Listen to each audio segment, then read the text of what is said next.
विद्या नाही, ते घेण्याची गोडी नाही. बुद्धी असूनही चालत नाही, तयास मानव म्हणावे का. नमस्कार, ओळखलेत मला? मी सावित्री ज्योतिबा फुले. आश्चर्य वाटलं ना? साहजिकच आहे म्हणा. सध्याच्या या आधुनिक तंत्रज्ञानाच्या जगात आणि फेसबुकच्या युगात कुणीतरी थेट आलंय म्हटल्यावर आश्चर्य तर वाटणारच. त्यात माझ्या बिचारीकडं तुमच्यासारखा अँड्रॉइड मोबाईल पण नाही, नाहीतर मी डायरेक्ट व्हिडिओ कॉलच केला असता. असो, तर मी सावित्री ज्योतिबा फुले. हो, सातारा जिल्ह्यातील खंडोजे नेवासे पाटलांची मी कन्या. वयाच्या 9व्या वर्षी माझा विवाह ज्योतिबांशी झाला.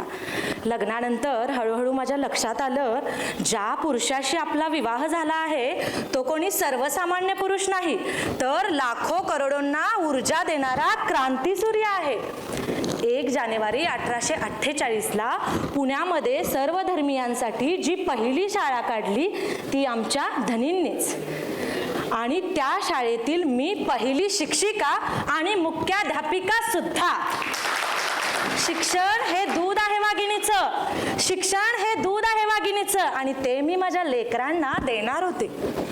शेळपटासारखं जगलात तर काम तमाम होतं, शेळपटासारखं जगलात तर काम तमाम होतं, पण वाघासारखं जगलात तर नाम होतं, पण वाघासारखं जगलात तर नाम होतं.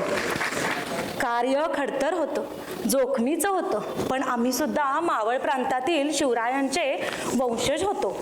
थांबणं, कच खाणं आमच्या रक्ताला मानवणारं नव्हतं. सनातन्यांनी त्या काळात शिक्षणाच्या नावाखाली धर्म बुडाला म्हणून कोल्हेकोळी सुरू केली, परंतु आम्ही त्याकडे लक्ष दिले नाही. मला सांगा, शिक्षण घेतल्यामुळं कसा काय बुडतो बरं धर्म? इतका तकलादो असतो का धर्म? अहो, प्रत्येकाला जगण्याचा, बहरण्याचा अधिकार आहे. असो, माणसाच्या प्रगती आड येणारी प्रत्येक दोड तरली काय आणि बुडली काय? आम्हास काय उपयोग त्याचा? आमचं जीणं तर आमच्या लेकरांच्या उन्नतीसाठी होतं.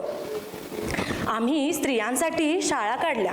आमच्या धनींनी आम्हाला सांगितलं होतं, सावित्री, माणसाच्या दयनीय अवस्थेचं कारण म्हणजे अज्ञान, आणि ह्या अज्ञानाच्या अंधकारातून जर माणसाला बाहेर काढायचं असेल तर त्याला शिक्षण द्यायला हवं. शिक्षणामुळे माणूस विचार करतो, त्याच्यामध्ये ऊर्जा निर्माण होते, तो आपल्या प्रगतीसाठी धडपडतो, आणि अशीच धडपडणारी सृजनशील पिढी हवी आपल्याला आणि या देशाला.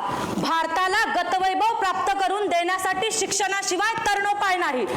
आणि म्हणूनच देशील का माझी साथ या जनतेला शिक्षण देण्यासाठी? मी निव्वळ होकार दिला नाही, तर प्रत्यक्ष सुरुवात केली. हळूहळू शाळांमध्ये जाऊन शिकवायला लागले. मला बिचारीला तरी काय येत होतं सुरुवातीला, पण आमच्या धनींनी मला शिकवलं. अगदी अ पासून त्यांनी सुरुवात केली आणि मी शाळेमध्ये जाऊन शिकवायला लागले. एकदा शाळेमध्ये शिकवायला जात असताना एक व्यक्ती माझ्या समोर आला आणि म्हणतो कसा, ए बाई, बंद कर आमच्या पोरींना शिकवणं. तुला तुझी अब्रू प्यारी आहे की आमच्या पोरींना शिकवणं? बंद कर आमच्या पोरींना शिकवणं. पण त्याला कुठे माहित होतं, आम्ही सुद्धा सातारा जिल्ह्यातील खंडोजी नेवासे पाटलांच्या कन्या आणि ज्योतिबांच्या अर्धांगिनी होतो.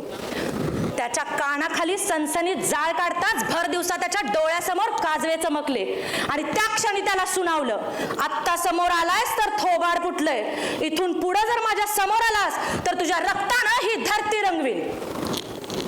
स्त्री कोणत्याही जातीची असो किंवा धर्माची असो, अन्यायाची बळी ती नेहमीच ठरलेली आहे. अहो, नवरा मेला म्हणून स्त्रीनं सती जायचं असं कुणी बरं सांगितले? नवरा मेला यात स्त्रीचा काय दोष असू शकतो? आम्हाला हे चालणारं नव्हतं. प्रत्येकाला आपलं जीवन आपल्या मनाप्रमाणे जगण्याचा अधिकार आहे, आणि म्हणून आम्ही त्याविरुद्ध आवाज उठवला.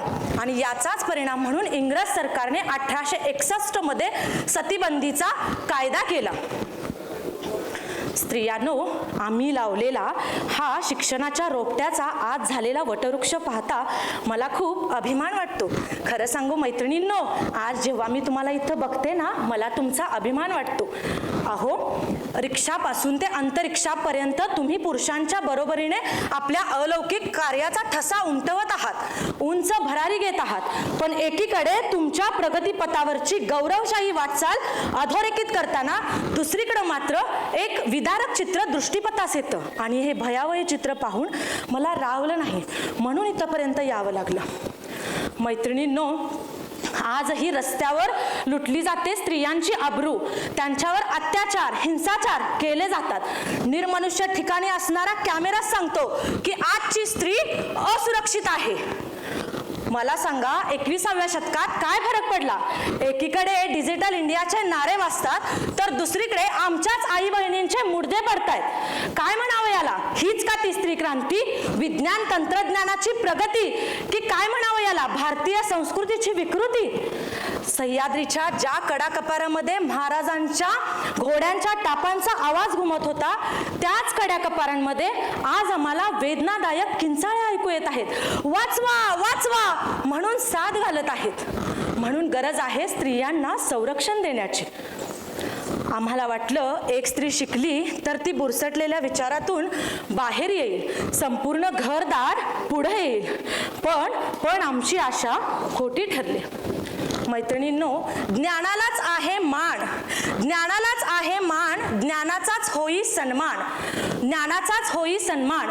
म्हणून तुम्ही शिका, म्हणून तुम्ही शिका, सावित्रीच्या लेखी ऐका तुम्ही सावित्रीच्या हका, सावित्रीच्या लेखी ऐका तुम्ही सावित्रीच्या हका. खरं तर स्त्रियांनी आज शिक्षण घेतलं, त्या सगळीकडे प्रगती करत आहेत, पण तरीही काही स्त्रिया ह्या आम्हाला अजूनही आपल्याच घरादारामध्ये अडकलेल्या दिसत आहेत. आपण केवळ पुरुषांच्या आकर्षणाचा विषय बनावे, दागिन्यांनी मढवावे आणि पतीसोबत मिरवावे, एवढेच आपले ध्येय आहे का? अहो, आम्ही केवळ 2 साड्यांवर दगड धोंड्याचा मारा खात, शेणाचा मारा खात, गळ्यातलं मंगळसूत्र शिक्षणाच्या कामी ज्योतिरावांना गहाण टाकण्यासाठी देऊन हा शिक्षणाचा यज्ञ उभारला. आणि आजची स्त्री मात्र आम्हाला केवळ वेशभूषेत आणि एकमेकींसोबत ईर्ष्या करण्यात अडकलेली दिसते. मैत्रिणींनो, देह सौंदर्य खुलवावे जरूर, पण त्या चक्रात अडकून राहणे बरोबर नाही. आपल्या प्रत्येकीच्या डोळ्यासमोर आपले असे ध्येय असायला हवे आणि मगच आपल्याला देहनिष्ठेसाठी वेळ भेटणार नाही. आणि एकदा का स्त्रीने देहनिष्ठा सोडली तर ती स्त्री कनिष्ठ, परावलंबी आणि उपहासाचा विषयच ठरणार नाही.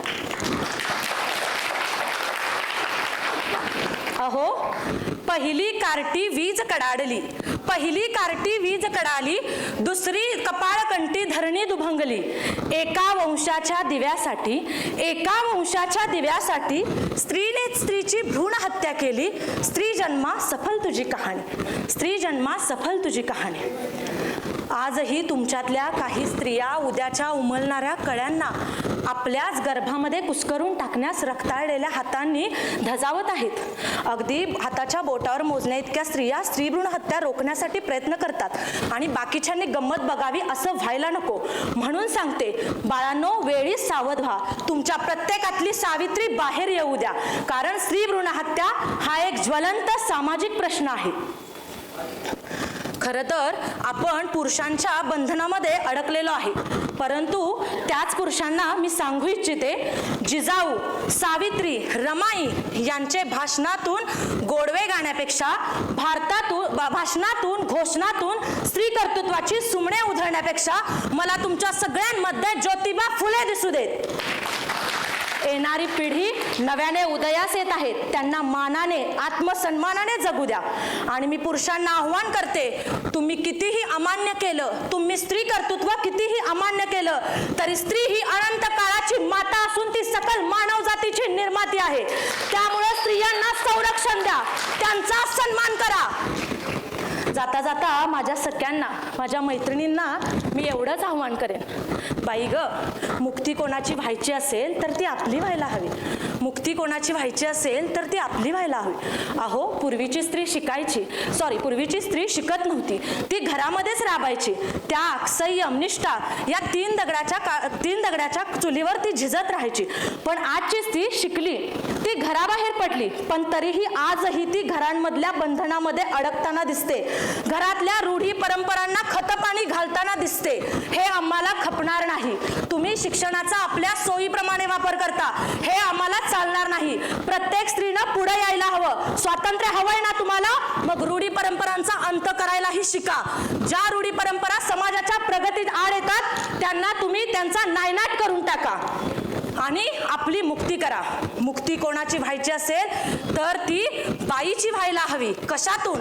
बाईपणाच्या न्यूनगंडाच्या भावनेतून.